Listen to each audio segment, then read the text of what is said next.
Hello, everybody. It's still morning on both our countries. I'm sitting in Kenya.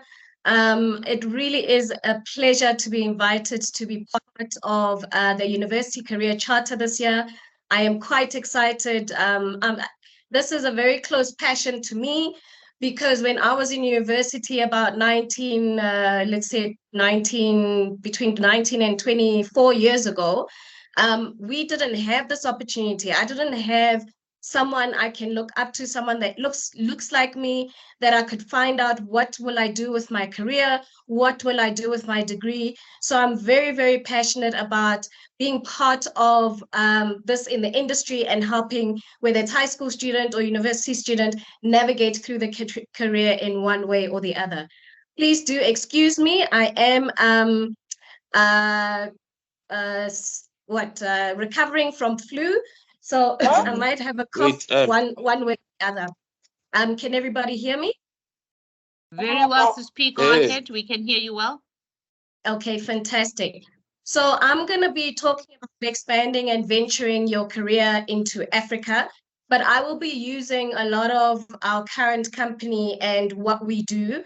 And just to help you understand, I work for Gateway Real Estate Africa, which is a subsidiary of Grit. And Grit is a listed company.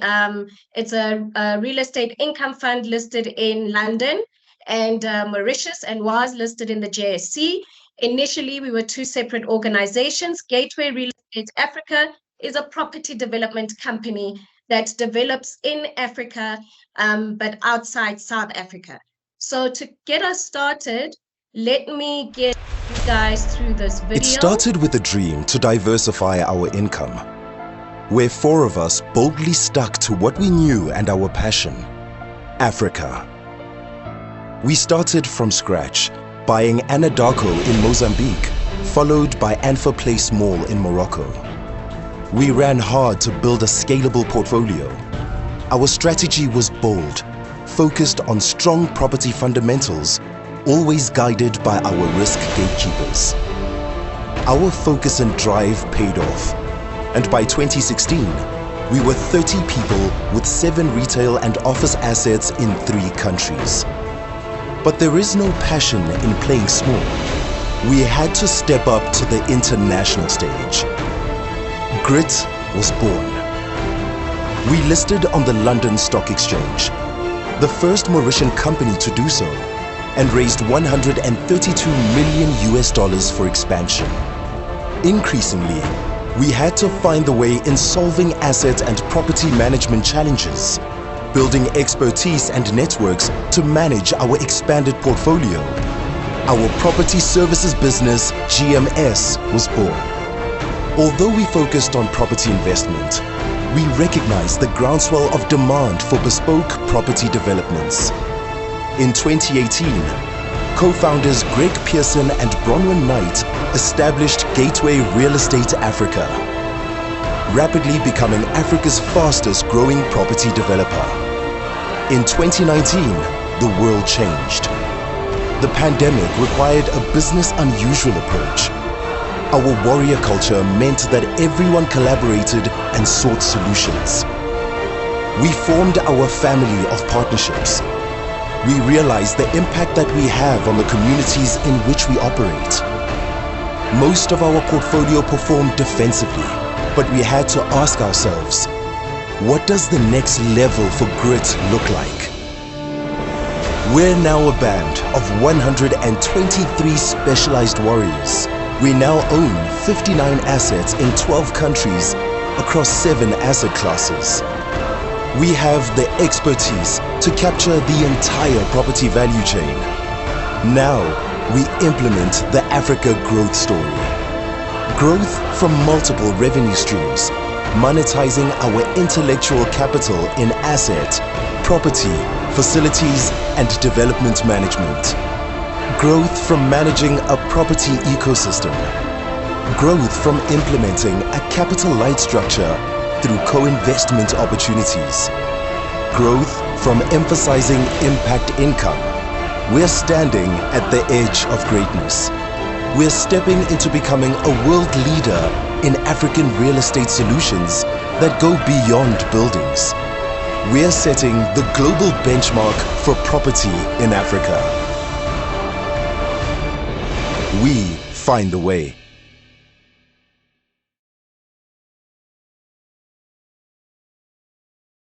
I hope everybody was able to hear the video. So I thought, let me give you a snapshot of the environment that I work with, as well as the type of brand that I work with. So just to introduce myself, I'm Pumi Lukhele. Before I get into the technicalities of what my role is and how to navigate yourself to get to the position that I found myself in. So if you look at, I started my career in 2004, and the main purpose of the slide is also to show you the brands that I found myself working in. So I started in 2004 as a junior project manager for Abland. Abland is very well known development company in South Africa and very, very active within all the provinces of South Africa. So, but it was during my time at Abland in 2008 that my itch, in actual fact, probably 2006, that my itch for Africa, trying to expand my career outside South Africa, started to grow. So in that scenario, in that environment, I then approached the executives and I asked them, we should consider expanding outside South Africa. Unfortunately, at that time, they had no appetite. And I realized for myself that I actually need to find a way to get into the space. And how do I get into the space? But I was still so young in the industry. So I found myself leaving Abland in 2008 and trying to navigate and see where else can I get this experience of at that time, it was project management within the continent. It took me about 2 years where I ended up managing residential properties in Swaziland, which was good enough for me because it's outside South Africa. And in about 2011, Abland then called and said, we are now ready to start Abland Africa. So I then got back on board with Abland and I was part of the establishment of this division of Abcon Group at that time. And it lasted, I helped them put them up, and it lasted about 2015 when I realized that I wasn't identified to actually travel within the continent, but I was identified to support the team that traveled within the continent. And so at that time, I decided, well, is this something I really want to do? And I said, yes, it is. We then parted ways with Abland, and I joined a retailer called Spar, which everybody was confused about. How would you leave such a massive brand and go to Spar?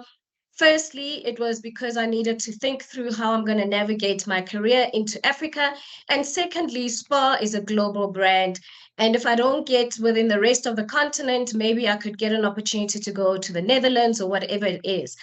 Through my time at Spar, I built networks. I built a mentor.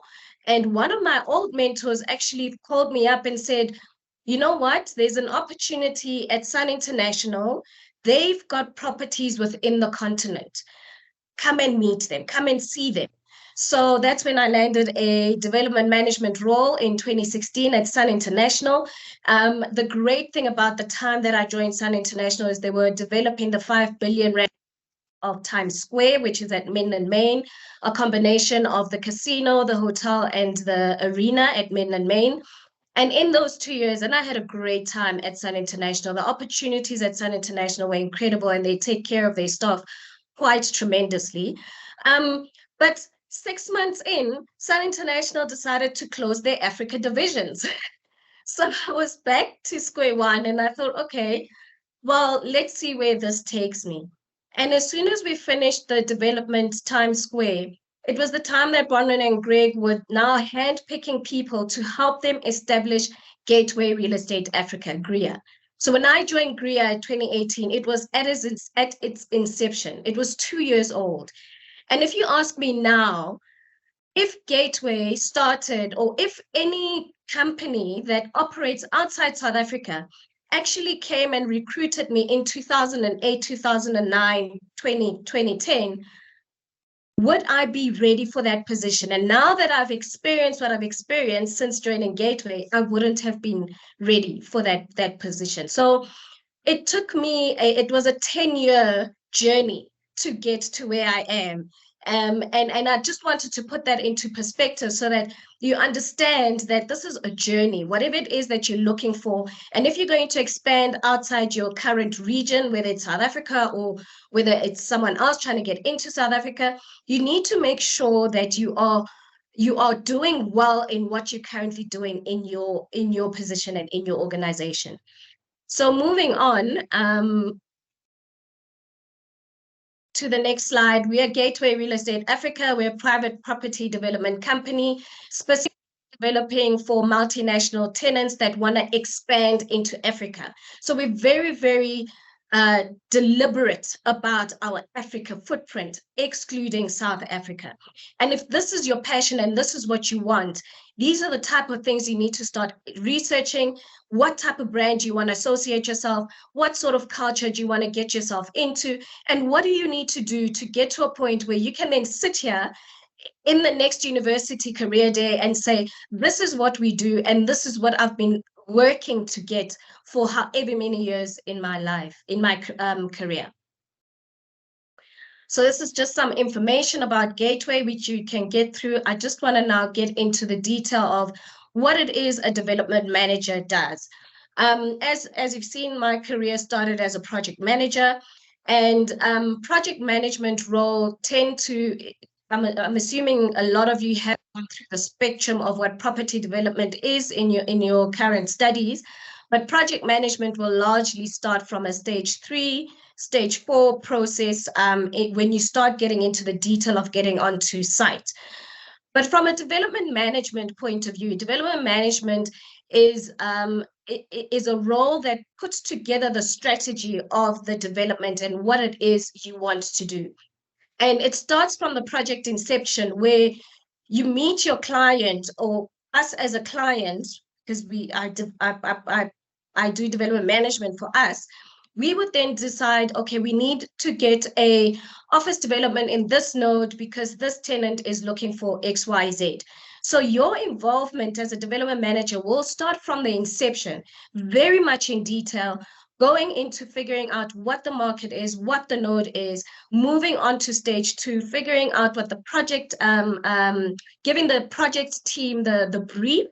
At stage 2, you will start engaging your project manager, your quantity surveyor, because you need to put your feasibility together. You need to figure out, if I go out in the market, if I present this to my shareholders, is it going to make cost sense, first of all? And secondly, will it be viable from a rental point of view? Will the shareholders and will the land, the shareholders and the board, will they get the returns that they are looking for? And to do that, you need a team. You don't work on your own. And it's something that you learn to develop as you grow into your career.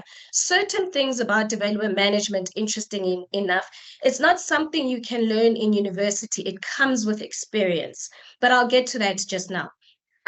Development manager gets heavily involved in stage 1, 2, and 3, specifically when you're giving your project team the client brief, when you're trying to finalize the viability, sitting in front of the investment committee and explaining to them why this is working, why this isn't working. You get heavily involved with due diligence of the country, due diligence of the area, due diligence of the node, and then again zoning down into your site and the land and whether the land is viable to actually develop into. When it starts getting into stage 4, which is the design development process, you start letting your project manager lead the team heavily, and you then have an overview, oversight role to make sure that the team is navigating the detail and the tenders and the construction process according to what you have managed to get approved. The closeout process is also important, where the development manager then comes in, very heavily involved, ensuring that what we are now delivering and handing over is as per what you have given the brief from stage 1 and 2, and therefore mitigating and harnessing, then handing over the relationship of the end user to asset managers. A typical project organogram, this is very typical. It can change as and when required, but you will have your client or your property manager, your property company, who will then approach you to say, like I said, with Gateway, we develop for multinational tenants that want to expand within the continent. And they will tell us, look, we are looking for Amazon. Let's say take Amazon or CCI, the building that I'm building for CCI now. We want to expand into Kenya. We're looking for land. We're looking for an area where XYZ is required or it has XYZ. And as a development manager, I would then represent the client to go source the land, to go put the viability together, and then to advise them, yes, this works here, but it doesn't work there. This, we can do this here, but we can't do it there. You can do it for this price if you want a great looking building, grade A, 5-star building. But if you're limited with the price, we can do it. We can produce this sort of building. In that sort of situation, the project manager will then be the custodian of appointing the project manager and the project team, the architect, the QS, the civil, MEP, and the environmental and sustainability. There could be other consultants depending on the type of project that you're going to. I always say to people, you know, as a development manager, the two consultants that you need to make sure, and in most recent times, actually, these two have become 4. But the two main ones that I say the project manager needs to make sure surrounds themselves with is the project manager and the quantity surveyor. The quantity surveyor will make sure that you need to work with them to make sure that the viability of project is being implemented as per the approved costs. Now, the project manager needs to manage the rest of the team, including the contractors, to deliver and implement all that you have requested on site. Now, most recent with the recent changes and climate requirements, you will find that the development manager is now bringing the environmental and sustainability consultant very close to them, as well as the health and safety consultant very close to them. What you'll find within the Africa, outside South Africa, within the continent, what we've experienced is that it's a lot more work and a lot more involvement from the development manager than what it is in South Africa, because of the maturity of the other countries within the continent. So you'll find that development managers that are working outside South Africa or those that travel into the different other regions really get heavily involved with the implementation part, where in South Africa, the PM, we've got good PMs, you've got great contractors, the market is very mature in that sense. But here with our experience within the rest of the continent, to bring that skill and that opportunity up to international levels, you will see that the development managers are now starting to get very involved in the other stages of the development. Now, what are the key competences and skills required to venture into Africa? It's no different from what you need when you are trying to grow your career within South Africa. But it needs to be a little bit more deliberate. So you need to complete your relevant real estate education. I studied construction management. Development management is not specific to a degree. It's the experience that you have. I studied construction management. I have some of my colleagues who are development managers and have been registered architects and have been architects for all their careers until recently. I have colleagues that are currently development managers that have been QSs for most of their careers, and they needed a change. And so they transitioned into being a development manager. I've just recently recruited an assistant development manager in Kenya who has been a brilliant project manager and was highly recommended because she was such a brilliant project manager. And she was looking for a transition into the real estate sector. So whatever degree you are going or you are studying right now, complete it. Don't be Don't feel like you're not going the right route. If that is what you've chosen, complete it and finish it. If it's architecture, if it's QS, for me, if it's construction management, complete it and finish it. But then gain your experience, gain the years of experience in that thing that you have completed. The important thing, and I'm so glad that Tato went before me, but the important thing about gaining your experience, make sure that you're good at it. Make sure that the next Greg Pearson and the next Bronwyn Knight that are going to establish a Africa division and are looking to handpick certain people, that you are part of that people that they picked. I mean, I was surprised, first of all, that I was selected to be part of the startup. But when I looked at my career and I'm saying, well, you know, I was deliberate with the brands that I wanted. I was deliberate with the projects that I wanted to be involved in. And I was deliberate with the networking. Once I got a mentor, with the networking that I wanted to get in. So through your years of experience, the key competencies or the skills that I would encourage you to grow would be your negotiation skills. Let me tell you, the rest of the continent and negotiation, you negotiate from the minute you land at the airport. So can you just imagine if you don't have those skills and you have to negotiate your land price with a landowner in a region that you're not really sure about? So make sure your negotiation skills, muscles have that you grow them and you're good at it. The next important one, I'm going to just jump around my slide. The next important one is your market, is the real estate market trends, whichever region that you want to go into. And it's the same. Like I say, these things are the same in South Africa. Make sure you understand your market trends. Make sure you understand who are the players. Which brands do you want to associate yourself with? Are you just going to jump to the very first Africa expansion developer that comes to you and says, I want you on my board? But you're not quite sure if they're legit or not. So make sure you understand the market trends and who are the players, key players in the market. Communications and interpersonal skills, it also goes around networking. Make sure you're able to articulate yourself. You know, the one thing that you will find if you haven't experienced yet is that the individuals and the consultants outside South Africa are highly educated people. When I was doing my MBA through Henley Business School, people would ask me, why aren't you doing it through Gibbs? Why aren't you going through Wits?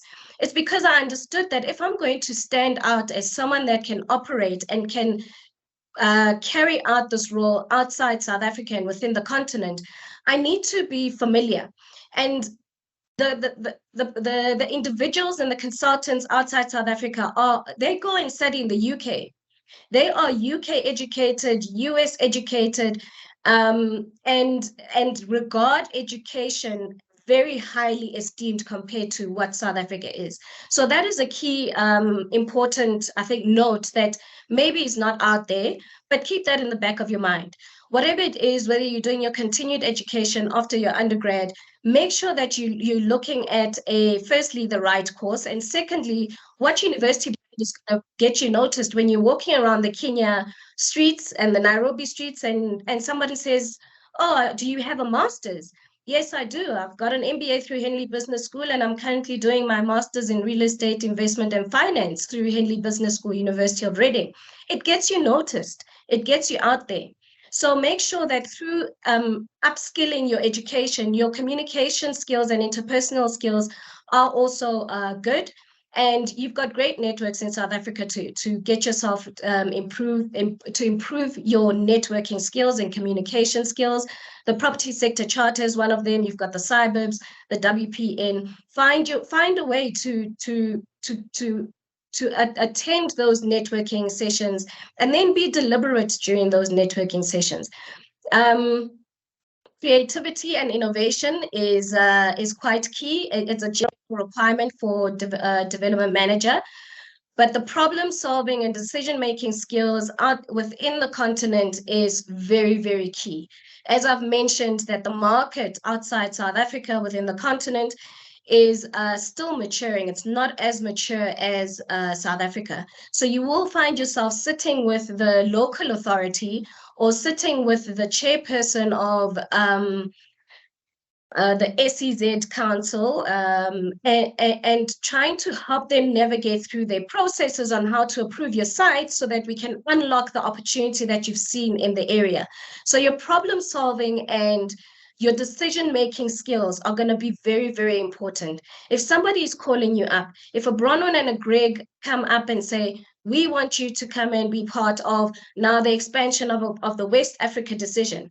Let me tell you, when you are given that role, you will be expected to make those decisions. And those decisions would likely be picked up through your experience. So do not underestimate the little bit of experience that you're gaining from when you start your career, leading up to your 3 years, leading up to your 5 years, leading up to, you know, the post 10 years as the rest of us. So the key challenges that we've experienced from an Africa point of view is something that you can start getting your head around, and hopefully by the time that most of you guys or some of you guys that are looking to adventure within the rest of the continent, these sort of elements will have improved. But the one thing that's working for an international company and within the continent is the sense of urgency to deliver projects within time and within budget. As a development manager, you need to have the ability to showcase that sense of urgency to the project team, to the landowners, to the local authorities, to your partner and the tenants themselves. It is challenging as well finding contractors that can deliver the quality of a world-class standard that we require. Our funders are international funders, and the expectations from them is for us to produce world-class developments. So without experience, you're not going to be able to navigate contractors that are available within the continent that cannot deliver this world class. You need to gain that experience. You need to understand what it is you need to do to either hold the people's hand, hold the consultant's hand to get them to that level.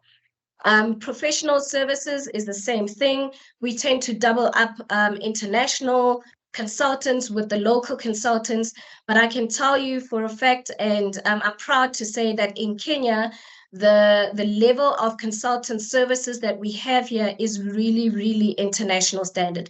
The guys understand what they're doing. They understand what the international developer requires and what an international end user requires. And so it is easier to transfer any additional skills to what they have on at the moment.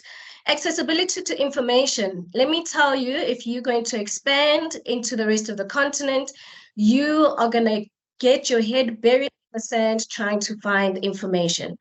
There is no SAPOA that is going to tell you what the rental markets are in the city of Nairobi or at Tatu City Node, for instance. There is no PSCC, the Property Sector Charter here, that is going to give you what the trends of Kenya are. How many residential departments are out there, how much hotels are being developed. There's no such organizations. So you need to be creative in how you're going to access the information that you need to be confident in front of your shareholders as well as your investors to say, I know this market, I know the team, this is what we're going to do, and it will work this way.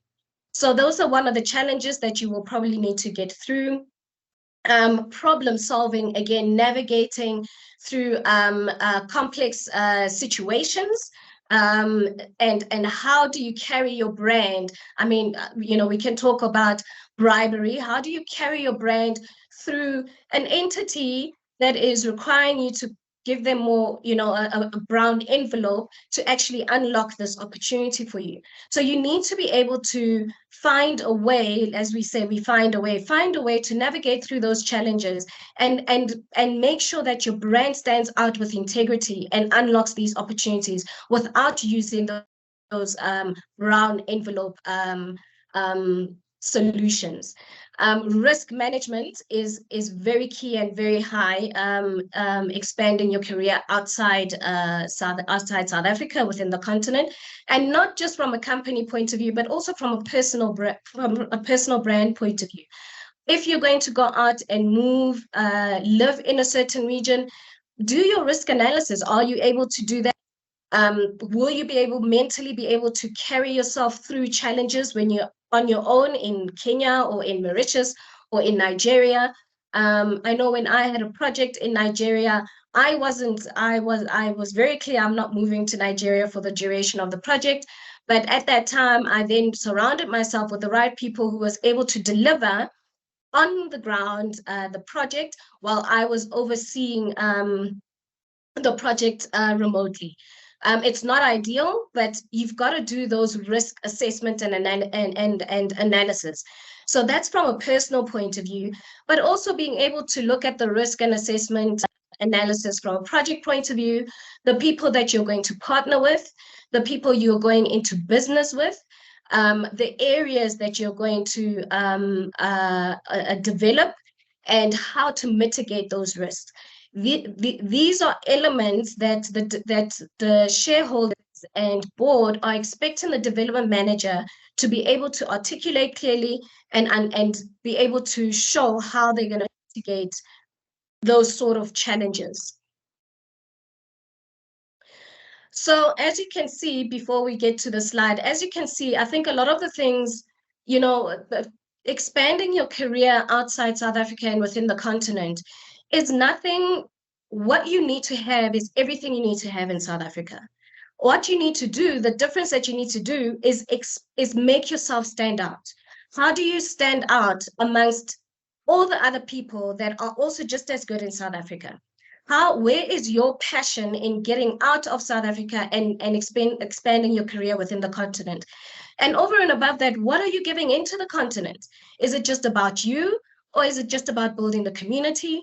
Or is it just the drive that you have for Africa? I can tell you, if you come into a gateway and grit business right now, the common thing, and if you sit in our strategy session, the common thing that you're going to find on each and every one of the individuals sitting on that seat, in that boardroom, in that strategy session, is that we have got the passion for the continent. We have got each and every, no one has given it to me. It was in me when I was appointed. I knew I had the passion for this continent. I have the passion to make the communities of the rest of the continent mature enough as South Africa at that time. Or give back to the community by improving the skills of those that need to be improved into international standards. There's a lot of opportunities in this continent. We call it the last frontiers. Many people are trying to get in it. So how are you going to stand out?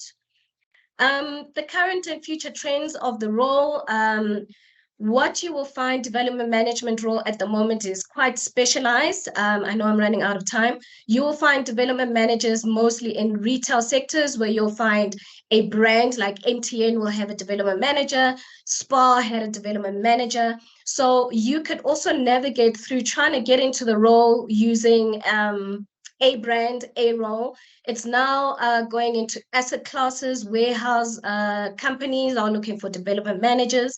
I am a generalist. I was fortunate enough to work for a property developer that gave me opportunity to work within the office, retail, hospitality, entertainment, now casino. So those are the areas that I think is going to grow. And then just the 2 points I want to highlight here is ESG. ESG is becoming a key role for a development manager. If you want to stand out, look into that role, see how you can brand yourself in implementing ESG. And health and safety within the continent is going to be very, very key. Learn about it now in South Africa so that when you expand outside the continent, you're able to carry that experience out into the continent. So in a nutshell, to get out and expand your career, you need grit. You need your education, you need your experience, but ultimately you need to be gutsy, you need to have resilience, you need to be innovative, and you need to have tenacity. And that's how I have managed to navigate myself within across borders. And I hope to see some of you guys navigating the same way. So yeah, thank you very much. This is Portia. I think that is me. I did run over a little bit. I hope I was helpful. Fantastic. Thank you, Sis P, and thank you. Lovely, absolutely stunning.